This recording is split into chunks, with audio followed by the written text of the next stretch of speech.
sa helistad lihtsalt hoia. Apikene.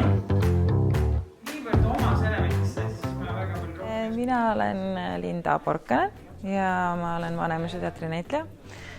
Ühtlasi ka Jakobimäe teatristuudio juhendaja ja siis tuli selline ootamatu pakkumine teha ka siin koolis näiteringi.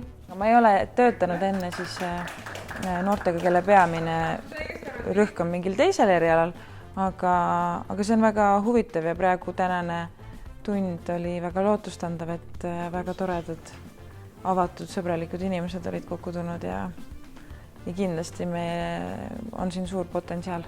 Täna oli esimene kord ja tutvusime, jagasin oma mõtteid, mis me siin võiksime hakata tegema selle poolaasta jooksul. Loodan selgeks saada mingisugused baasmõisted, et me saaksime üksteisest paremini aru. Kindlasti teeme palju etüüde ja lõppude lõpuks siiski proovime ka mingisuguse katkendiga nagu lõpetada selle poolaasta, et päris lavastust nii lühikese ajaga ei tee, aga ikkagi mingi sellise väike vormi. Ja teater on kollektiivne kunst, nii et oleks tore, kui oleks rohkem inimesi, aga kui keegi tahab liituda, siis pigem kohe.